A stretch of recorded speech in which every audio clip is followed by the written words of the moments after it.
Que legal, né? Gente, eu quero apresentar para vocês o Aguinaldo. O Aguinaldo é um amado, querido, amigo há mais de 20 anos. E eu não sei quantos ouviu a mensagem do último domingo que eu preguei, que eu disse para vocês que aquilo que a palavra diz, que a gente precisa ficar olhando para Jesus, e autor e consumador da nossa fé. Lembra disso? Quem lembra disso? Mas eu disse que a gente também precisa de gente humana, né? De carne e osso, que a gente pode olhar e falar, eu quero coisas dessa pessoa para a minha vida, né? Então, Aguinaldo é esse servo que realmente tem sido usado por Deus, e ele vai ser um instrumento de Deus para a nossa vida nessa noite também. Você quer isso? Eu quero orar por isso também, amém? Você pode estender a tua mão para cá, nós vamos abençoar. Pai, nós queremos consagrar mais uma vez a vida do Aguinaldo. Obrigado por esses dias, por todos os momentos que o Senhor tem usado o teu filho como instrumento da tua graça.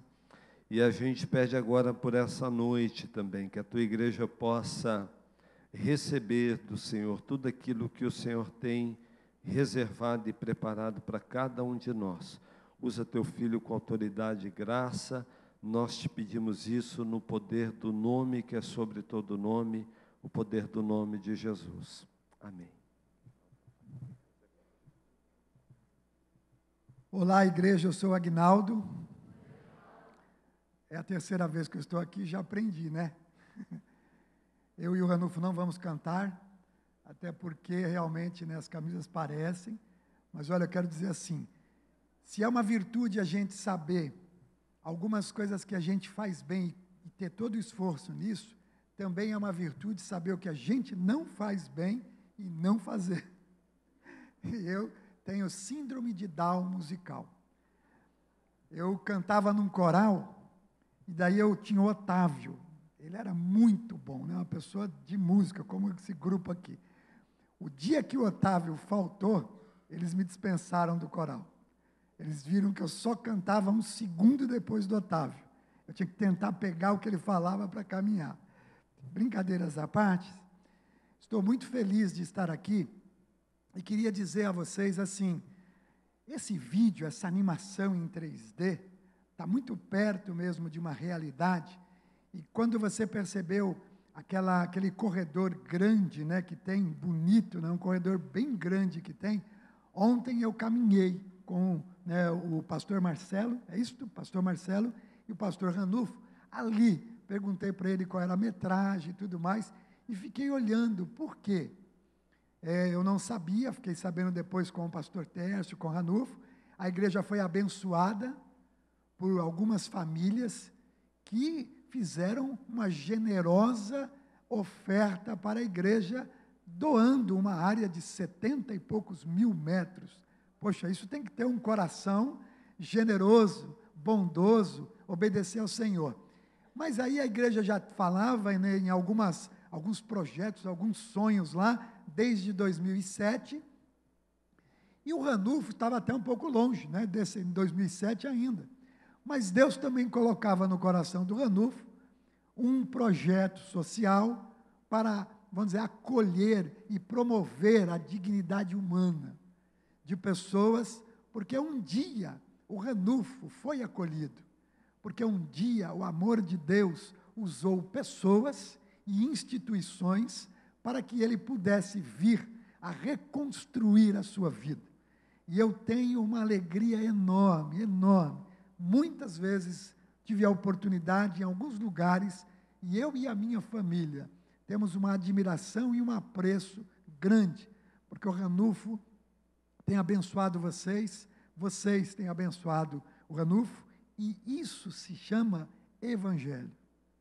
Evangelho é quando a gente olha nos olhos da irmã, do irmão, e diz, meu irmão, eu te quero bem, e te quero bem por causa de Jesus, porque senão às vezes eu quero interesse, quero saber quem é você, quero saber o que você pode fazer por mim, mas isso, essa troca bonita, então assim, a comunidade terapêutica, como a igreja, a cadeira que você está assentado, esse espaço físico, te pertence, é seu.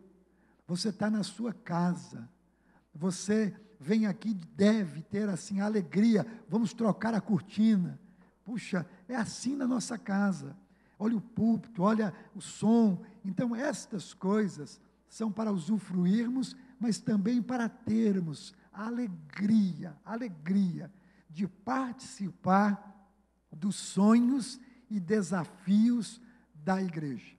E eu creio, Ranulfo, porque aquele matão que nós vimos lá em 2013, eu olhei para a construção ontem, e aí perguntei, e o pastor Marcelo diz, olha, Aguinaldo, já temos aqui por volta de R$800 mil investidos.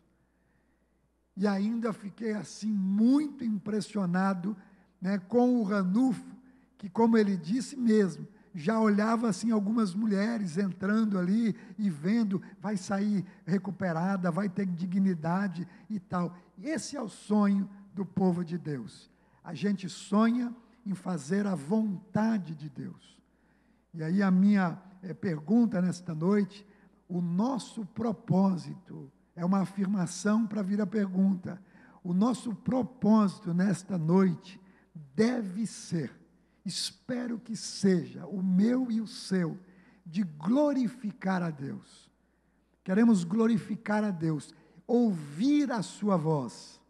E se a gente ouvir a voz de Deus, pela palavra de Deus, o nosso coração, a nossa razão, nossa mente, vai experimentar a graça, o amor, o cuidado de Deus.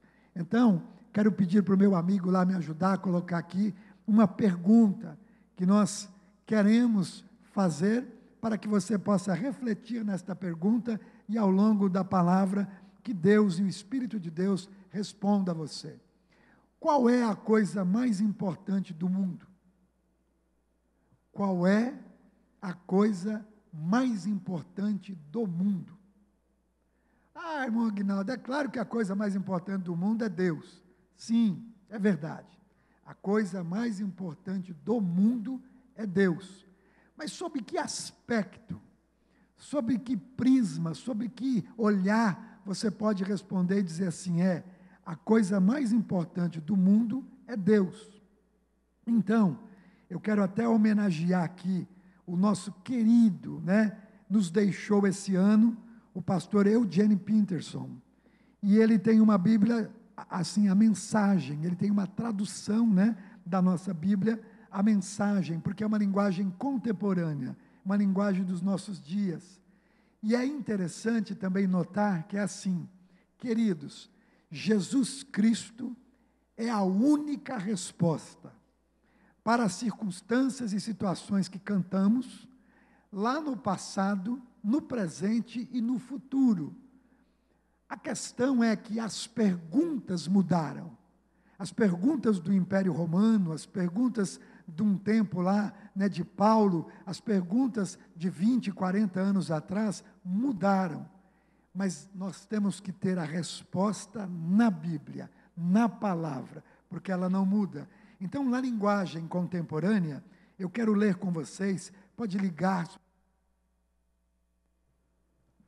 a sua Bíblia, pode abrir a sua Bíblia, Colossenses, o primeiro capítulo, quero ler com vocês os versos de 9 a 14, quero ler com vocês de 9 a 14, e percebam agora, Paulo está na prisão, Paulo não tem o privilégio de estar numa comunidade, Paulo não tem o privilégio de estar como eu aqui, preparando, pregando uma palavra para vocês, ele está na prisão, e a prisão romana era algo muito severo.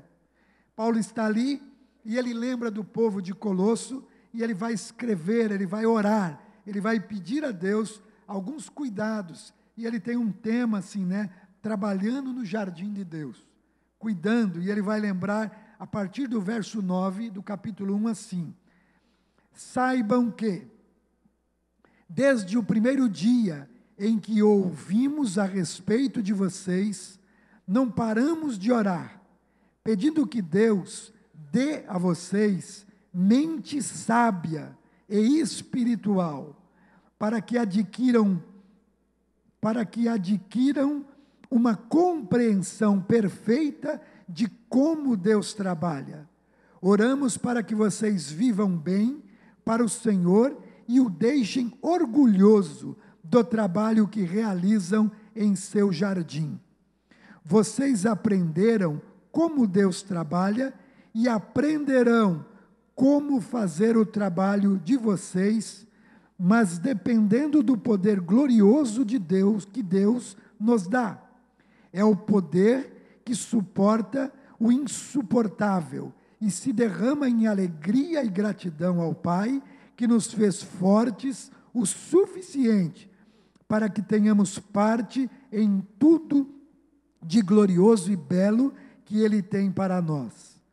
A maravilhosa verdade é que Deus nos resgatou dos becos sem saídas e dos caminhos de escuridão. Ele nos pôs no reino do Filho que tanto ama, o Filho que nos tirou do poço em que havíamos caído e se livrou dos pecados que estávamos condenados a repetir. Palavra de Deus, escrevendo Paulo aos Colossenses, fala de uma coisa muito importante. Qual é a coisa mais importante do mundo? A coisa mais importante do mundo é conhecer a vontade de Deus. Só que o irmão André, fundador da Portas Abertas no Mundo, ele diz assim: conhecer a vontade de Deus é perigoso. E ele também diz que a Bíblia é um livro perigoso. E ele também diz que orar é perigoso.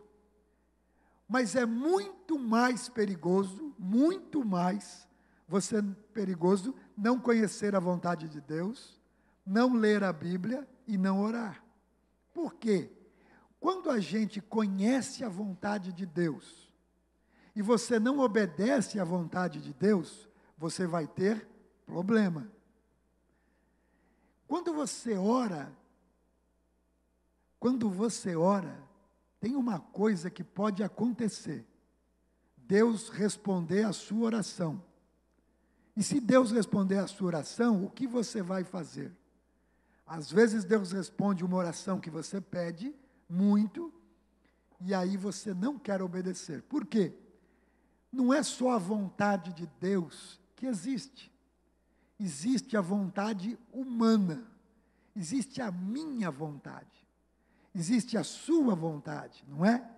E se a gente caminhar, seguir, tomar as decisões pelas nossas vontades, algumas vezes vamos acertar, e uma boa parte das vezes temos grande chance de errar. Então aqui, Deus nessa palavra está sendo pessoal. Ele diz assim, olha, Deus sendo pessoal, que pela sua vontade, Ele criou a terra, o céu, os planetas, as galáxias, criou as estrelas, mas nessa vontade de Deus, ainda bem, graças a Deus, né, que Ele fez isso, Ele também nos criou. Ele criou eu e você, e criou a humanidade. Então assim, Deus não só criou os céus e a terra, Ele, pela sua vontade, por causa da vontade de Deus, eu e você existimos, eu e você estamos aqui.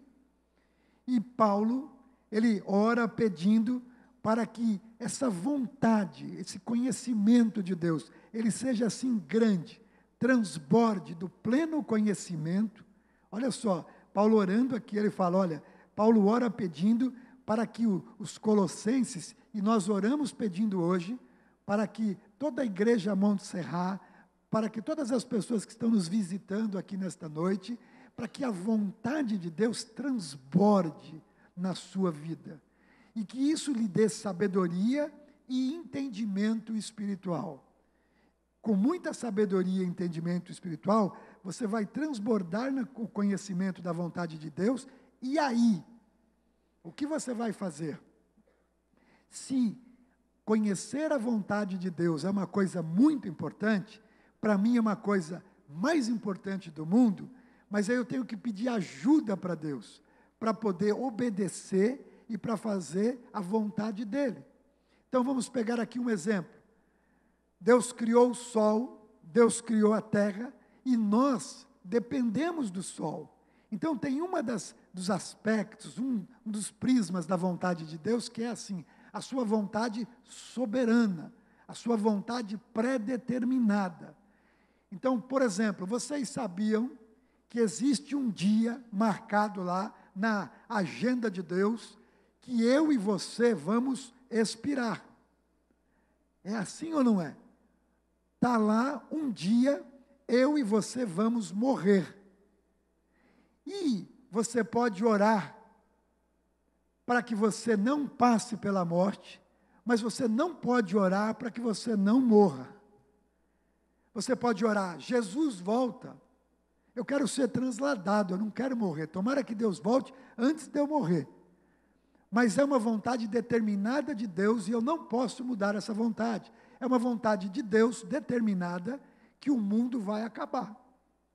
O mundo vai acabar. E quando o mundo acabar, é uma vontade pré-determinada de Deus, eu não posso orar para o mundo não acabar.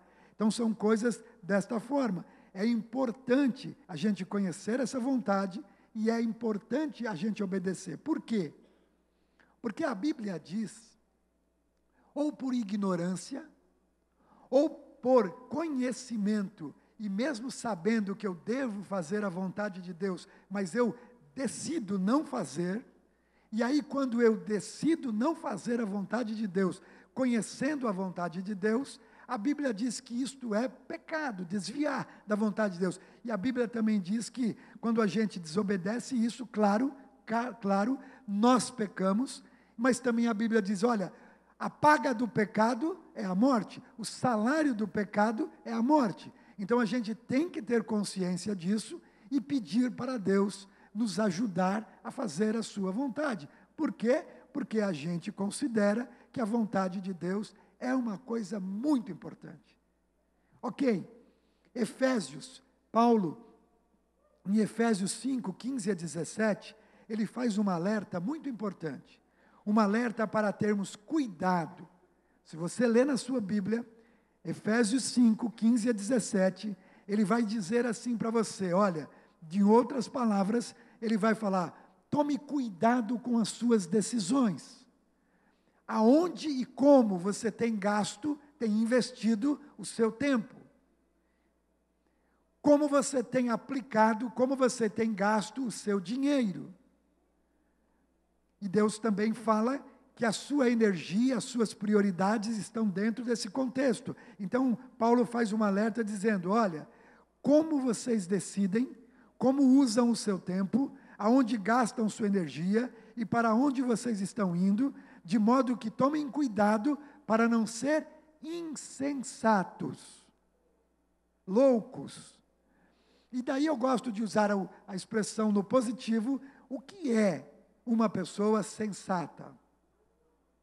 Vamos pensar o seguinte, sensato é aquele que espera, percebe, antevê e vê as oportunidades. É uma pessoa sensata, aquele que aproveita as oportunidades. Falamos aqui, né, do centro terapêutico, um sonho, milagre, mas planejamento, trabalho duro, e aí, vamos investir, vamos fazer um projeto. E falando um pouco em projetos financeiros, imagine assim, quem é de nós que colocaria o seu recurso, né, o que você tiver, você vai lá e fala assim, olha, alguém veio aí e disse que nós vamos ganhar 10% ao mês. Eu vou ganhar 10% ao mês do que eu aplicar. Na economia de hoje, no momento de hoje, o que você deveria fazer? Tomar muito cuidado, não é? Você deveria saber que instituição é essa? Que risco? Por quê? Porque, olha, 10% ao mês é uma coisa que não tem sido normal. A Bolsa pode dar, sim, de acordo com alguns riscos. O que eu quero dizer é que nós temos que estar muito atentos, e muito atentos mesmo, para que a gente não seja insensato.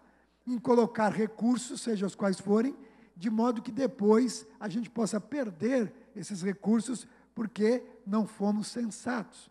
Eu aprendi uma coisa muito interessante, muito, e levo isso para a vida. Um pastor, ele me disse assim: Aguinaldo, tome muito cuidado, esteja muito atento aos sinais. Sabe por quê?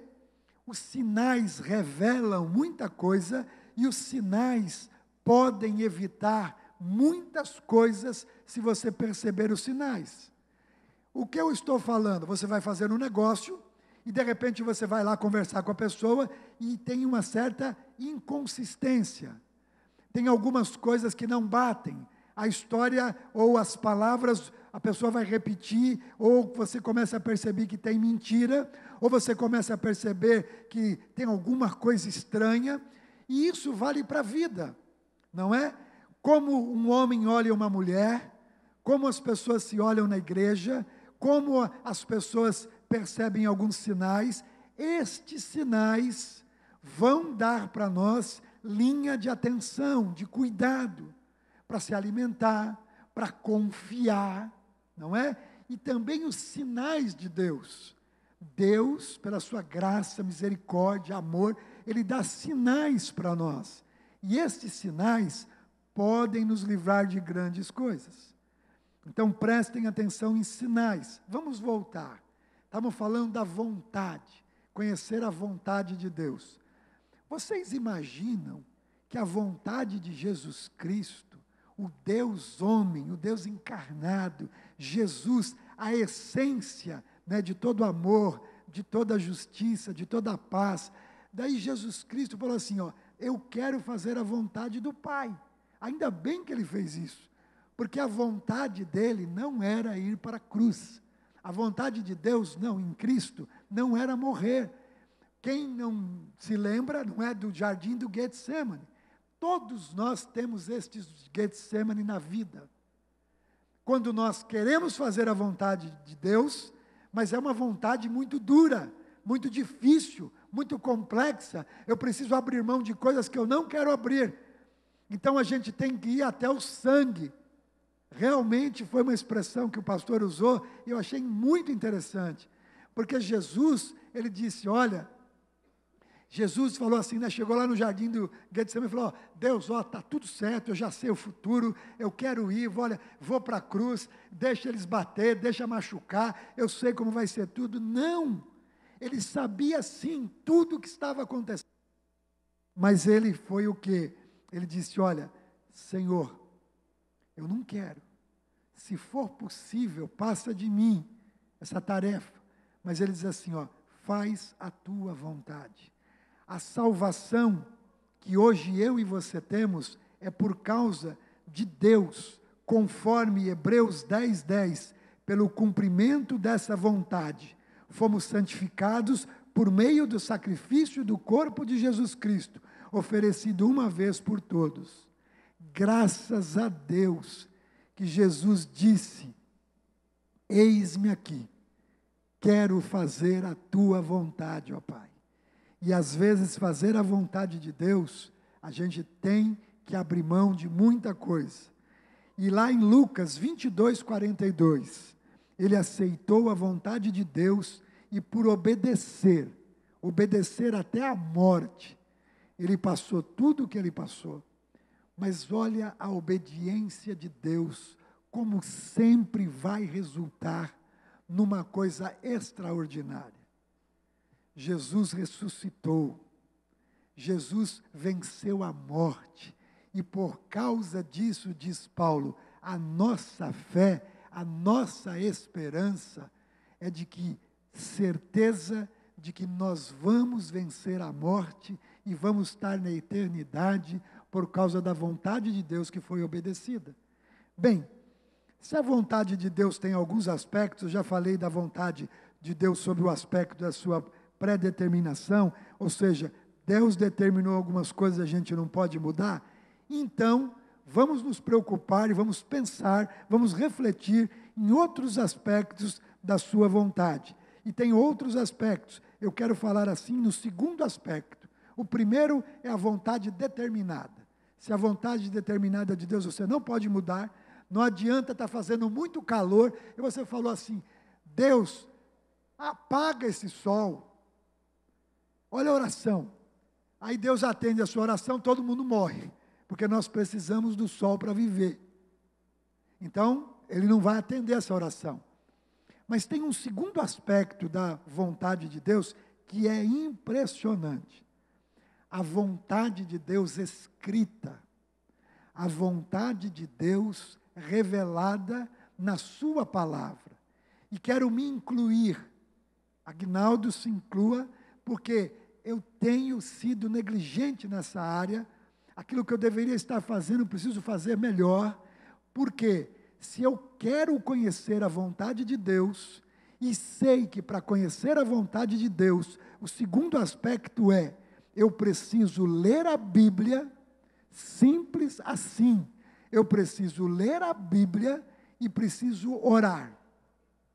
As duas maneiras mais eficazes de você conhecer a vontade de Deus, o salmista disse isso, né? Vários escritores bíblicos dizem isso, então assim, leia a sua Bíblia. A Bíblia, você vai aprender que Deus tem para a sua vida. Lá não tem somente, sabe, recomendações, questões importantes para você ler. Lá tem tudo que você precisa.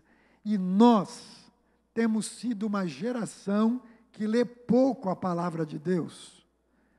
A gente tem sido uma geração de muita superficialidade. Então, assim, irmãos, irmãs, se você quer conhecer a Deus, leia a Bíblia de capa a capa, ela expressa a vontade de Deus. Ore, porque a oração é relacionamento. Nós fazemos uma coisa no nosso casamento, na nossa vida familiar, temos relacionamento com os filhos, amamos os filhos, conversamos com os filhos. Temos satisfação e alegria e também exortamos. Com a esposa, gente, o casamento, uma coisa linda, onde o marido e a mulher vão ter diálogo, vão ter conversas, vão se relacionar, e a gente esquece quando o mundo é espiritual. Muitas vezes fazemos isso e vemos o fruto disso. Puxa, eu digo para o meu filho assim, ó, ele tem 31 anos hoje, eu falo, Bruno, papai te ama, porque eu tive muita carência de amor, muito. Eu não ouvi do meu pai aqui carnal, né, Aguinaldo, eu te amo. E eu tinha essa necessidade, mas é tão lindo e bonito, né? O meu filho me dizer, e hoje eu tenho uma netinha de 4 anos, e o Jonathan, né, o Jojo, de 9, gente, é inacreditável, você vai receber o que você planta, o que você dá. A minha esposa foi uma mãezona para a Larissa. A Larissa é uma super mãezona para os 2 filhinhos dela. Não tem jeito, assim, eu falo, Jojo, eu te amo. Eu te amo muito mais, vovô, eu te amo mais. Então, o te amo mais dele, gente, acaba comigo.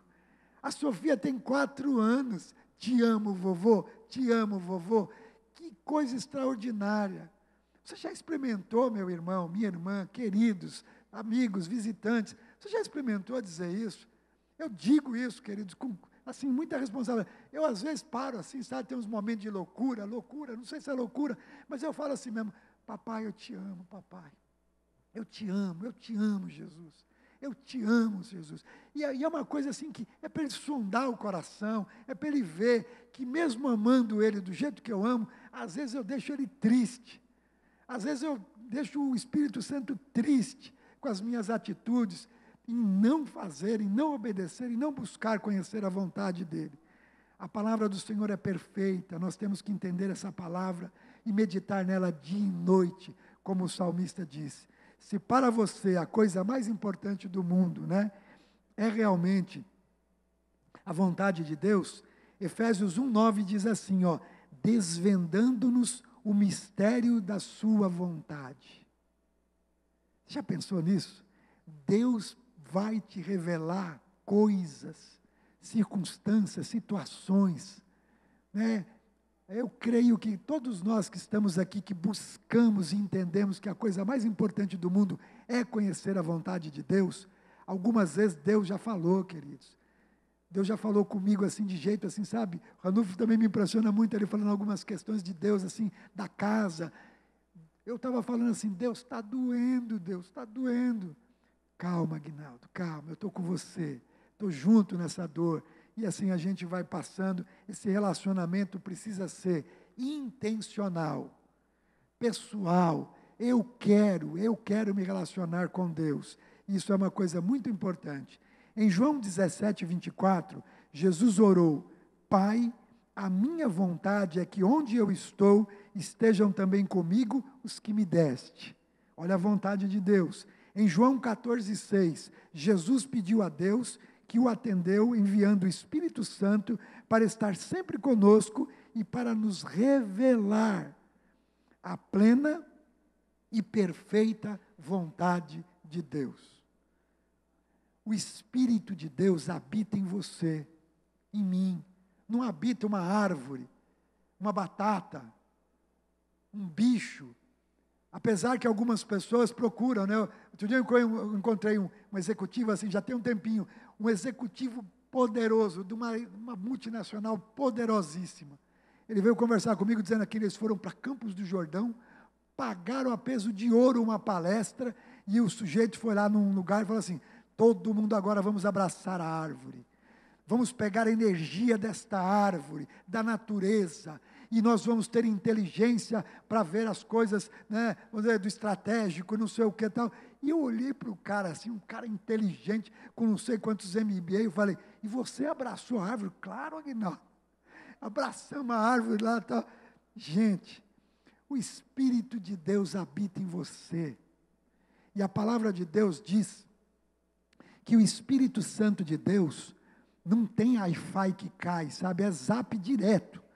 E ele fez, como é que é? As fake news, aquelas coisas que você não sabe, né? Uma hora o café faz bem, uma hora o café faz mal, uma hora o café não faz nada, e assim, é coisa que eu não sei. Então assim, ó, o Espírito de Deus é uma conexão direta, limpa, pura. E graças a Deus por isso, porque às vezes eu vou lá como o Tiago fala assim: Senhor, puxa, senhor, o senhor sabe, eu gosto tanto da praia, minha esposa gosta tanto da praia, aí podia ter uma casa linda na praia. Não vou te dar não, Aguinaldo, porque se te der uma casa na praia, você não vai mais na igreja. Se eu te der uma casa na praia, você vai aproveitar a sua praia. É bom ter a casa na praia, não tem problema nenhum. Mas desde que você não coloque o seu coração na casa da praia, ou no seu dinheiro, ou na sua posição social, ou em alguma outra coisa que você pode pedir errado. A gente ora e Deus responde. E às vezes assim, a resposta é assim, né? Deus, me ajuda, Senhor, eu quero, né, ter assim, resiliência, né? Um negócio que, puxa, você, cuidado, você está orando para pedir resiliência, Deus vai mandar umas provação para você ser bem resiliente. Então tem que saber, né, como é que é a vontade de Deus.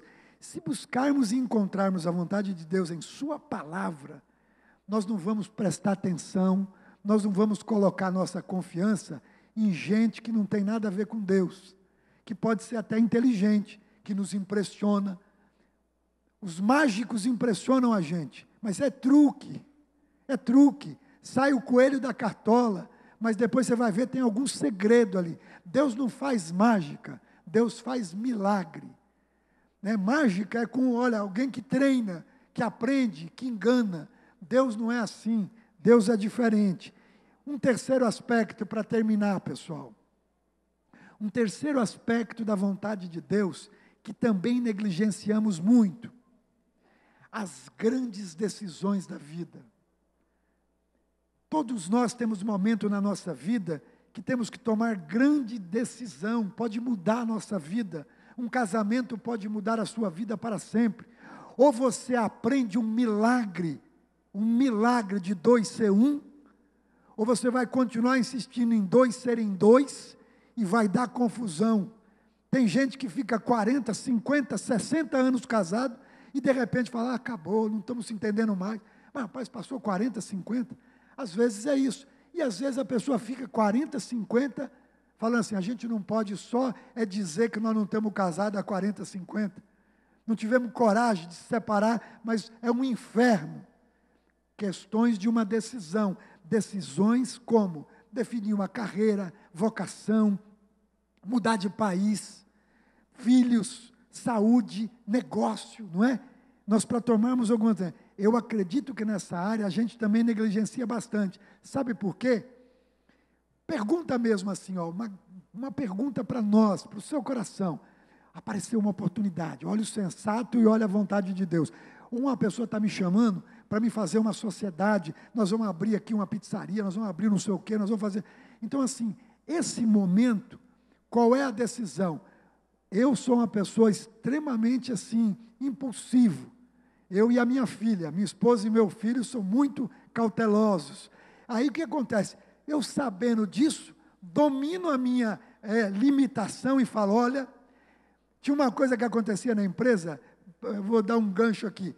Gente, o que tinha de gente falando para mim, aparecendo, mandando e-mail, cartão, ligação. Deus me falou que você vai fazer uma oferta muito grande para não sei o quê, ou então você vai entrar no meu projeto missionário lá na Índia, ou então, olha, tem uma situação aqui e tal. Daí eu era muito impulsivo. Ou eu respondia rápido, ou eu dizia assim, ó, eu não sei falar não. Então eu falava, tá bom, vou ver, não sei o quê.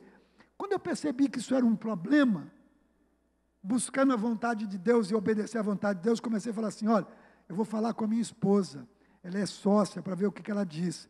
Eu vou falar com a minha esposa, porque ela é minha esposa, na família, nós vamos tomar alguma decisão. Eu encontrei uma barreira da minha limitação e fui procurar na multidão de conselhos, procurar alguns irmãos, eu, pastor, olha, está acontecendo isso, ó, irmã, está acontecendo isso, mas cuidado também para quem você vai confiar suas questões, porque a oração e a palavra de Deus, e esta questão de conhecer a Deus, a paz de Deus será o árbitro dos nossos corações. Olha Jeremias 24:7, eu lhes darei um coração capaz de conhecer-me e de saber que eu sou o Senhor, serão o meu povo e eu serei o seu Deus, pois eles se voltaram para mim de todo o coração. Se você quiser depois guardar, lembra, lê Provérbios 3, de 1 a 12. Provérbios, capítulo 3, de 1 a 12. Gente, como o coração humano é enganoso. Como nós vemos nessa passagem de Provérbios lições profundas. Não confia no seu coração, na sua mente, na sua impulsividade. Antes, cuidado, filho meu, ata no teu coração a palavra de Deus, coisas muito profundas. Aí a carreira, eu vou tomar uma decisão, O que eu vou ser? Normalmente, a gente deveria estar falando assim, Deus, o que será que o Senhor quer que eu faça? O que eu posso colocar os meus dons e talentos no teu reino e vou me dar bem? Eu quero prosperar, eu quero ganhar dinheiro, eu quero me desenvolver, eu quero crescer, eu quero cuidar e dar conta da minha família. Mas aí assim, eu vou ser médico, eu vou ser engenheiro, eu vou ser de mídia social, eu vou ser cientista, nada errado com isso. A questão é que, quando a gente pensa assim, buscai primeiro o reino, e as demais coisas serão acrescentadas, a gente às vezes está invertendo. Deixa todas as coisas ser acrescentadas e depois procura o reino. E depois ainda procura Deus para tentar falar, Deus, me ajuda agora, me desembaraça. Daí você precisa pensar um pouco assim, Deus, vamos ter que tomar uma decisão. Esse é o terceiro aspecto da vontade de Deus. Olha, as decisões da vida, grandes decisões, decisões que mexem com o seu futuro, nesse momento, você precisa dizer assim, Deus tem uma coisa muito importante. E como a gente aprende a ouvir a voz de Deus? Preste atenção. A gente aprende a ouvir a voz de Deus quando a gente vai lá para aquela igreja de Bereia, e Paulo prega, e Paulo fala, e o pessoal fala, que tremendo, que extraordinário, que conselho bom. Aí Paulo fala, confere aí, você vai aprender a ouvir a voz de Deus quando aquilo que você ouvir fizer sentido, estiver dentro, estiver passando pelo crivo desta palavra. Quando você disser assim, olha, eu ouvi a voz de Deus, foi assim, deixa eu ver, Deus me dá uma, ok, está em consonância com a palavra de Deus. E aí você vai pedindo misericórdia, cuidado, para que você tome as grandes decisões da vida. Irmãos, eu quero terminar dividindo com vocês um pouquinho a questão de como eu tenho aprendido a ouvir a voz de Deus e obedecer a Deus. Em alguns momentos são mais simples e mais fáceis, em outros momentos são mais complexos e mais difíceis, mas quando a gente obedece a Deus, a paz de Deus, quando a gente fala assim, olha, vamos investir no reino de Deus, é muito bacana, é muito bonito, e é isso que nós temos que fazer. Mas eu queria assim trazer o reino de Deus para a nossa pessoalidade. O que é o reino de Deus? A Bíblia diz assim, olha, o reino de Deus é justiça, o reino de Deus é paz, e o reino de Deus é alegria no Espírito de Deus. Então, quando você vai investir no reino de Deus, esse investimento tem justiça no meio. Quando você está investindo o seu dinheiro, o seu recurso, o seu tempo, a sua prioridade, tem paz nisso, tem alegria nisso, são bons sinais para ver que a palavra de Deus está assim. Irmãos, cuidado. Olha a frase que eu ouvi e me choquei. Aí eu fiquei pensando e falei, puxa, tem sentido essa frase. Você pode usar a Bíblia, você pode pregar a Bíblia e não falar nada do Evangelho de Jesus de Nazaré. Por isso que falam que tem o Evangelho segundo Allan Kardec, tem o Evangelho segundo algumas pessoas, tem o Evangelho... Sabe por quê? Porque quando a gente usa a Bíblia para manipular, para escravizar, para pôr medo, para subjugar, isto não é Evangelho. A Bíblia liberta, a Bíblia dá paz, a Bíblia traz justiça. E aí eu quero dizer assim, olha, um dia eu tinha uma decisão muito importante para tomar. E a decisão era casamento. E eu tinha uma situação muito crítica, para quem me ouviu algumas vezes aqui, os meus pais se separaram muito cedo, 12 para 13 anos, um alcoólatra violento. Então, assim, foi muito traumático o modelo de casamento dos meus pais. E o modelo de casamento da pessoa que Deus preparou para mim, a Tatiana, que eu amo de paixão, sou um homem feliz, plenamente realizado, porque a minha primeira família foi muito destruída pelo álcool, pela violência, pela traição, pelas dores profundas, coisas horríveis. Mas a minha segunda família é uma família abençoada. O meu casamento, 34 anos de casado agora, dia 7 de dezembro de 2019. 34 anos de felicidade, de alegria, muito. O Bruno, temos 2 filhos, o Bruno e a Larissa. O Bruno com 31, a Larissa com 29, e da Larissa nós temos 2 netos, a Sofia e o Jonathan. Quando eu ia me casar com a Tatiana, então o casamento era uma coisa muito séria para mim, família era uma coisa muito séria. E eu me lembro que nós demos as mãos e oramos assim. E eu havia já conhecido a Jesus por causa da Tatiana, a Tatiana já tinha aceitado que frequentava uma igreja e conheceu a Jesus, e ela me disse de paz, e eu não tinha paz na primeira família, mas aí nós resolvemos casar. 7 de dezembro de 85, casamos, mas um pouquinho antes, a gente falou assim, Tati, se for casamento como seus pais têm, eu não quero. Se for como os meus pais tiveram, eu não quero o mesmo de jeito nenhum. Então a gente diz assim, Deus, nós queremos consagrar ao Senhor a nossa vida. Queremos experimentar o milagre da uma só carne. Queremos ser uma só carne. Eu quero fazer a Tatiana a mulher mais feliz do mundo. E isto foi conhecer a Deus, obedecer a Deus, e temos realmente uma experiência muito bonita de família. Um dia, nós saímos de empregado a dono. Trabalhei numa empresa, fui empregado desta empresa, da Ingemet, 83, 89, e fomos comprar a Engemet em 1990. E era uma coisa muito importante. Eu nunca tinha tido nada na vida, a não ser a Tatiana, um apartamento para pagar com muitas prestações e um carro, e aí eu ia assumir uma dívida de US$1 milhão. E aí eu falei, Deus, me ajuda, Deus, me ajuda.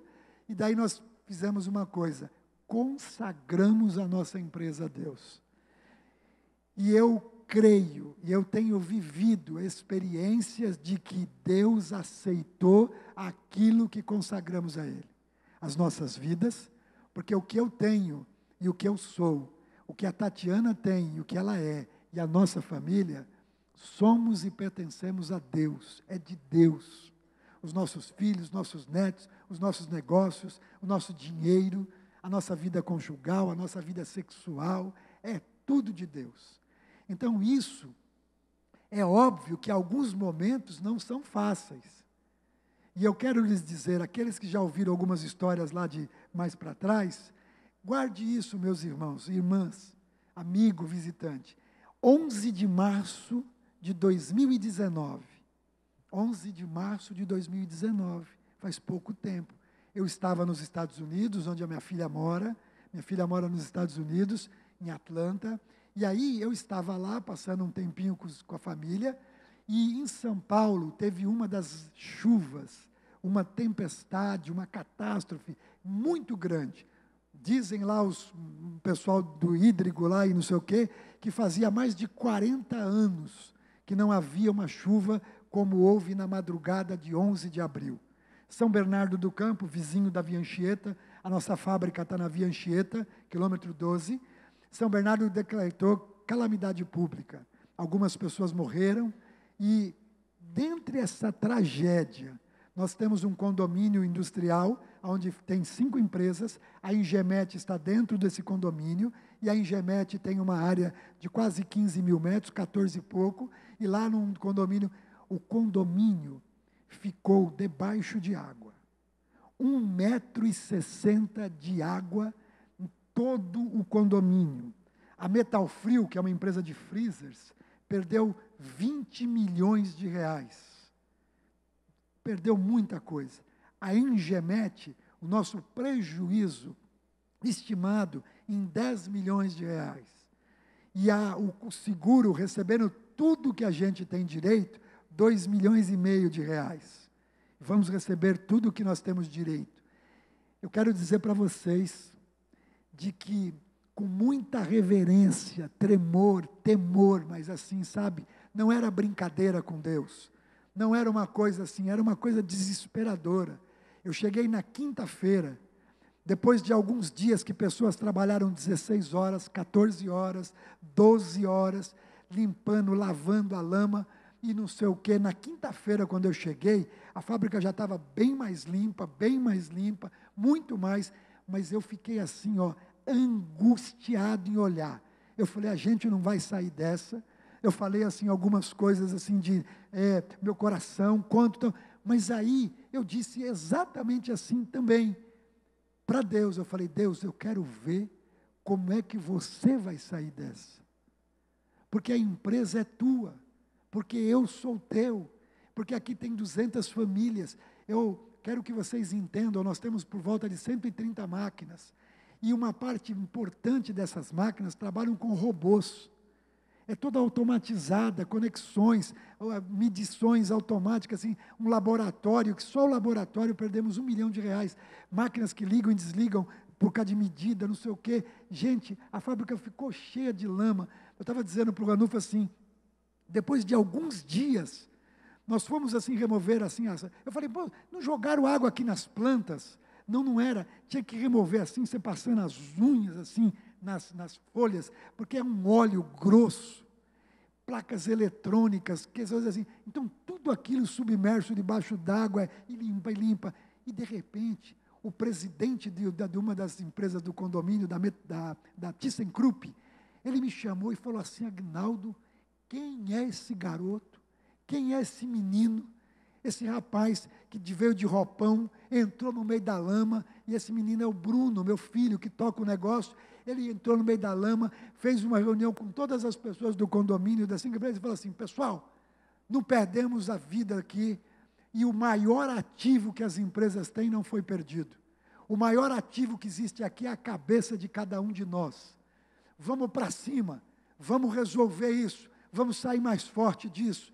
E inacreditável, então nós trabalhamos duro, mas para uma empresa, nós temos janelas de entrega, temos que entregar em algumas horas, e na Mercedes, na ZF, é sistemista, é montadora, era praticamente impossível aos olhos humanos, você retomar a operacionalidade, sabe, a igreja orando, gente, nós furamos um poço, o que tem a ver isso? Nós furamos um poço em Acari, no Rio Grande do Norte, um pastor que está lá há 40 e poucos anos, a escola ia fechar, por causa de um poço, 7 mil reais, furamos um poço, e lá está, aí vem, naquela semana, um monte de criança, e o pastor gravou e falou assim, escuta aí, oh Deus, ajuda aquele empresário que ficou com a fábrica cheia de lama, por favor, não sei o que lá. O Ranulfo conhece o Virgílio é um rapaz que a gente apoia, que gosta, um menino que trabalha na Cracolândia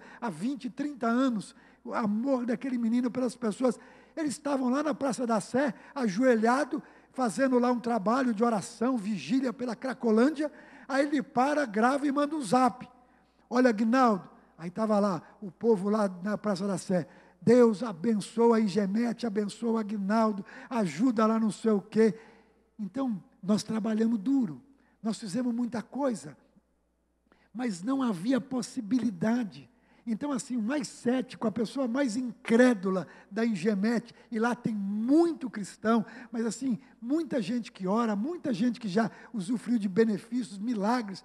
Aí, de repente, a pessoa chega e fala assim, Aguinaldo, o chefe da mecatrônica, ele fala, Aguinaldo, eu fiz tudo que eu podia, eu dei o meu melhor, mas assim, na hora que ia ligar a máquina, eu apertava o botão e olhava de lado, porque eu sei o que é uma placa eletrônica, numa máquina que nós temos, só numa, exportamos para a Alemanha, essa máquina tem mais de 20 placas eletrônicas, sabe, é uma máquina que a gente tem que ter peça para exportar, e ele diz, Aguinaldo, na hora que a gente apertava a máquina assim, e de cada 10 máquinas que nós mandamos para o forno, para a estufa, troca o motor, não sei o quê, tudo caseiro, fomos assim, né, incrível, incrível. Aí ele falou, de cada 10 máquinas, 8 ligava. Queridos, é claro que tem o trabalho humano, é claro que tem as coisas assim, mas só Deus. Olha, nós recebemos 2 pessoas, essas 2 pessoas da Toyota, eles queriam entrar na fábrica, a gente não deixou, porque ainda estava sujo, tinha lama, o condomínio, eles entraram na hora que na outra portaria, na hora que um caminhão chegou, os caras entraram, falaram assim, essa fábrica não tem jeito, não vai ter jeito. Eles mandaram imediatamente importar peça por avião, põe peça no avião e manda para cá, porque a Toyota vai parar. Nós recebemos um e-mail da Toyota, do presidente, o presidente do Japão veio para cá, recebemos um e-mail assim, ó, vocês perderam 1 mês de faturamento, mas não perderam o cliente, porque vocês voltaram a trabalhar, voltaram a fazer peça, e nós não acreditávamos que isso era possível fazer. E assim foi acontecendo em outras coisas, e daí nós estávamos operacional. Quero dizer para vocês de obedecer. Eu fui levar o meu filho para casa num desses dias que nós estávamos ali tentando operacionar, e cada dia é o mais e menos da vida. A vida é assim, a gente tem mais e menos todo dia. E a gente ia lá, olha, hoje teve mais uma má notícia, mas hoje teve uma boa notícia. E eu levei meu filho, deixei meu filho em casa, fui para casa, 3 horas da manhã eu acordei. Eu acordei, queridos, eu coloquei os meus joelhos no chão, eu estava assim, com angústia. Eu tentei falar, eu não conseguia falar. Eu tentei chorar, eu precisava chorar, eu precisava pôr aquilo para fora, e eu não conseguia. Eu sabia que eu não estava passando mal. Mas o meu pensamento foi assim, Deus me socorre. Deus, um dia, Davi passou pelo vale da sombra da morte, e ele ainda continuou dizendo, o Senhor é o meu pastor, quando eu estou nos pastos verdejantes, mas o Senhor também é o meu pastor quando eu estou na lama. É assim mesmo, e os pensamentos, aí eu comecei a orar um pouco, e me aliviar. Queridos, dia 11 de abril, 1 mês, fizemos um almoço de gratidão, fizemos um almoço assim, agradecendo a todos os funcionários. Falei, gente, vocês viram, meu filho falou assim, pai, Eu falei naquele dia, eu quero falar hoje. Aquele dia que eu chamei o povo para ir para a lama, hoje eu quero falar. Eu falei, Bruno, que legal. Quando eu falei aquela hora do rapaz da ThyssenKrupp, ele falou, quem é esse menino, Aguinaldo? A liderança dele foi incrível, incrível. Ele chamou a responsabilidade para ele e falou, vamos embora, vamos lá. Então, inacreditável como Deus cuida da gente. Eu fiquei feliz, porque o Bruno tem ficado muito aqui, dirigindo os negócios, e voltando então, aí, quando nós estávamos nesse almoço de gratidão, assim, sabe, gratidão, gratidão, no dia 11, eu pus o relógio para despertar às 3 da manhã, acordei às 3 da manhã, me pus de joelho, e foi uma oração, tempo, não foi longo, mas eu fiquei um tempo ali. Obrigado, Jesus, obrigado, você continua fazendo muitos milagres na minha vida, você continua fazendo coisas que eu não sei explicar, e até agora eu ainda não entendo, mas uma coisa eu sei, o Senhor reina e governa, o Senhor está com a Engemete, com a minha vida e com a sua vida, no controle das suas mãos. E assim, eu realmente ainda não entendo. Hoje, eu tenho uns 10 testemunhos para te dar, desse tempo, nós já voltamos à operacionalidade, né? Não paramos ninguém, estamos com dificuldade, vamos caminhar no prejuízo lá para superar, mas só tem futuro quem tem presente, quem está vivo, estamos vivos, vamos pagar as contas. E aí eu comecei a sonhar, e os funcionários lá vão falar uma coisa, olha, o senhor falou nos dias aqui, que o senhor não queria passar mais um verão aqui. Eu falei, rapaz, por quê? Foi muito duro, muito difícil, nós estamos numa área de alagamento, eu não quero passar mais um verão aqui, mas, então nós vamos mudar. Eu falei, olha, se eu falar para o Bruno que nós vamos mudar, ele vai me chamar de louco, ele é o financeiro, ele é o responsável pela operação, nós temos um prejuízo grande para dar conta, então se eu falar para ele que eu vou mudar, ele vai me chamar de louco. Mas gente, assim que os funcionários ali, eu falei, gente, eu tenho o pé no chão, eu quero mudar, eu quero ir embora, porque isso aqui não sei o que, eu tenho o pé no chão, mas eu tenho a cabeça no céu, então estou sonhando,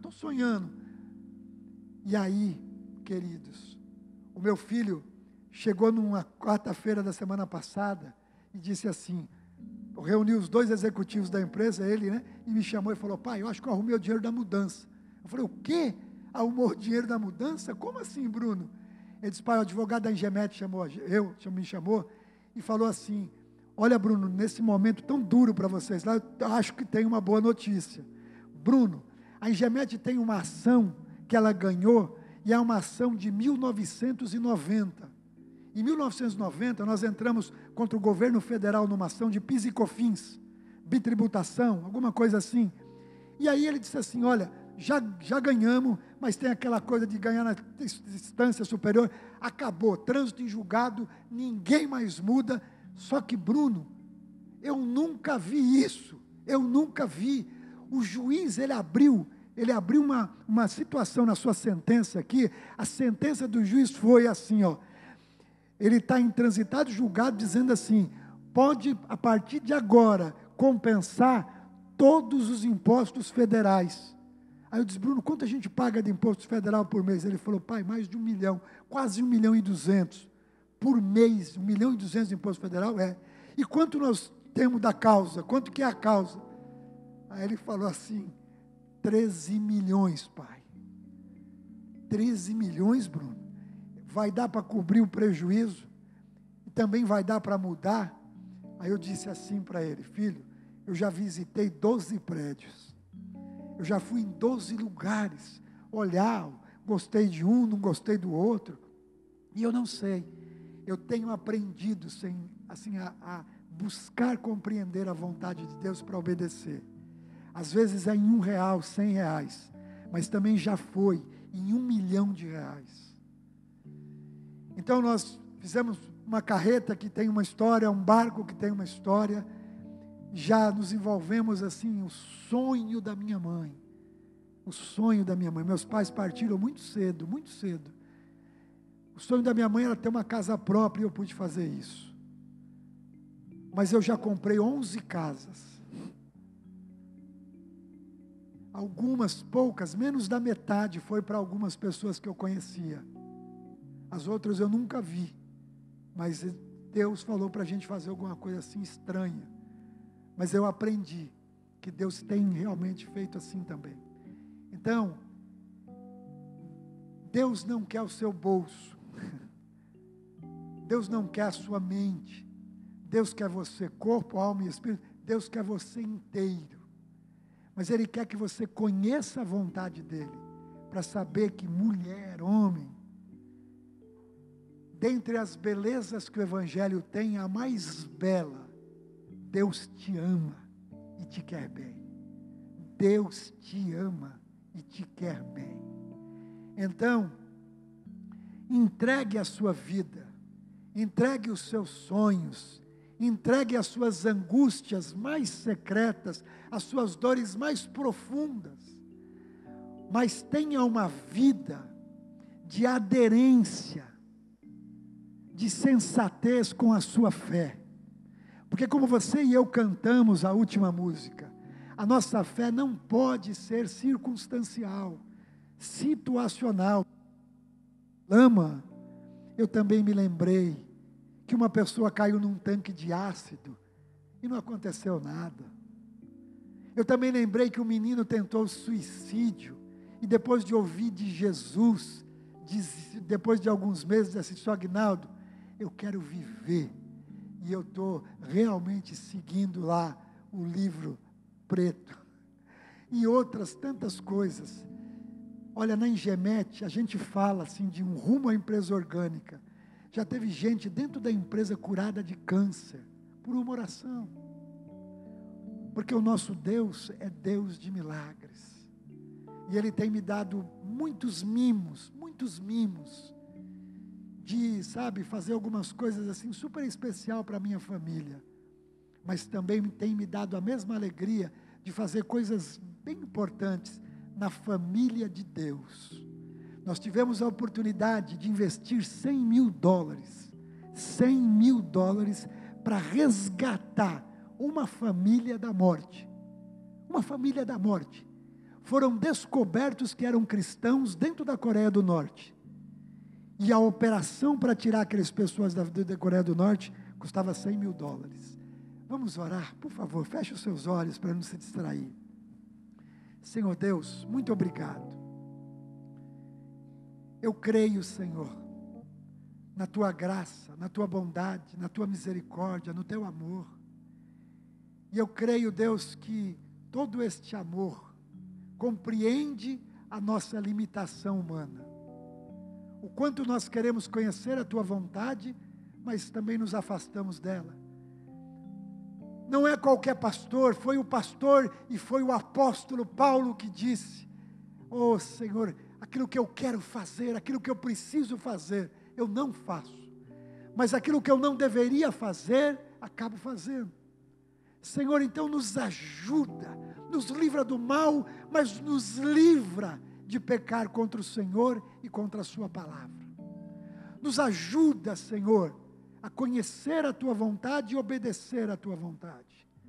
Nos ajuda, Senhor, a nos comprometer com o Senhor. Senhor, o nosso dinheiro é Teu, a nossa vida é Tua, a nossa empresa é Tua, os nossos negócios são Teus, os nossos sonhos são Teus. Deus, toma conta da gente e aceita a nossa gratidão, aceita a nossa oração e aceita também, Senhor, aceita. Como a Tua palavra diz, se confessarmos os nossos pecados, o Senhor é fiel, é justo, é bondoso, é misericordioso, para nos perdoar e nos ajudar a não voltar mais ao mesmo pecado. Ó Deus, que o Teu Espírito possa agora tocar os corações neste lugar. Se existe alguém aqui ainda que não teve a oportunidade, o privilégio de dizer: eu quero entregar Jesus, eu quero entregar a minha vida para Jesus de Nazaré. Assim mesmo, se você está e tem coragem, precisa de muita coragem, para dizer: Jesus, eu quero levantar minha mão e quero dizer: olha, eu estou aqui, agarra minha mão, Senhor, segura minha mão, porque se eu segurar a sua, eu vou largar, mas se o Senhor segurar a minha mão, o Senhor não vai largar mais. Senhor, Se tem alguém no nosso meio hoje que gostaria de entregar a vida para Jesus, que essa pessoa tenha essa atitude, uma atitude de fé. Aonde você está, jovem, senhor, senhora, amigos, se você está onde aqui, nesse lugar hoje, e gostaria de levantar a sua mão e dizer, eu quero, Aguinaldo, entregar a minha vida para Jesus. Eu quero entregar as minhas mazelas para Jesus. Eu quero entregar a minha gratidão. Se você quer ter um encontro pessoal, passar da morte para a vida espiritual, aonde você está, levante uma das suas mãos. Temos alguém que gostaria de levantar a mão e dizer, eu quero tomar uma decisão por Jesus. Tem alguém aqui assim, que gostaria de levantar a mão? Não se preocupe com quem está do seu lado, quem não está, é uma decisão que você está tomando.